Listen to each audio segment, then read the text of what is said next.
they don't have to believe it. It's a fucking lie! But they... There's no such thing as compelled speech! The government cannot tell you what to do!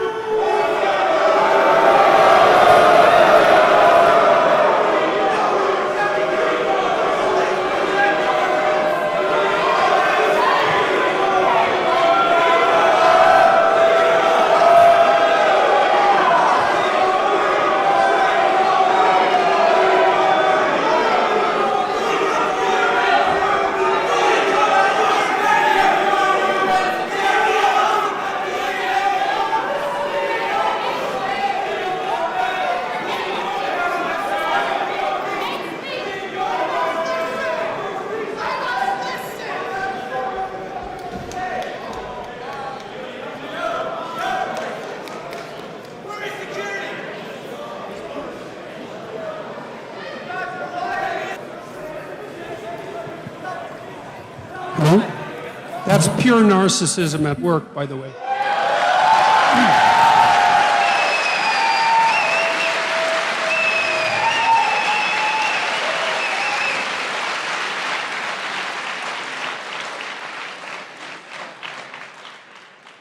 You know, to hijack an event like this that other people put time and effort into, and to use their civility of the crowd and the civility of the organizers as an excuse to blatantly yell out your ill-informed opinions is no way to conduct a civil dialogue. It's absolutely appalling. The people who do that should be embarrassed.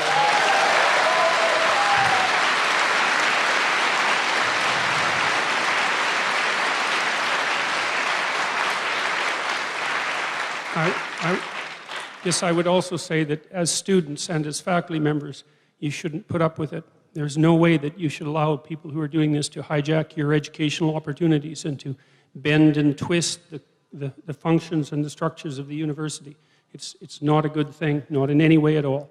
I would say that was a very disgraceful display, fundamentally. So Let's stick with it. Why do you think people are afraid of free speech?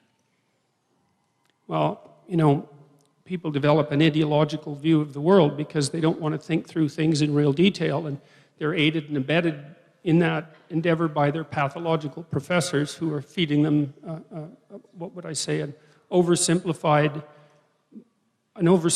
radical view of the world that, in my estimation, is fundamentally based in resentment.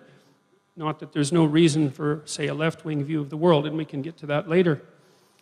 It's easy virtue. You know, you can stand up in front of 900 people with your placard and you're screeching, and you can declaim to the entire audience your fundamental moral superiority. You can tell everyone at once that they're all beneath you and you're standing for the right thing, and absolutely none of that is earned. You know, like what the hell was that? No, seriously, man. It's just complete misbehavior. It's embarrassing. And the fact that the people who do that don't have enough sense to go hide their head in shame just tells you how badly socialized they are and how terribly educated they are. And the thing that's so awful is that there are professors and educators who promote that. They say, well, that's how you change the world. It's like, it is how you change the world, but it's certainly not how you make it better. You make it worse, clearly. You know, there's no comfort in that, and there's nothing about it that's impressive. It's no better in some sense than a 2-year-old having a tantrum on the floor. It shows, as far as I'm concerned, it approximates the same level of psychosocial development.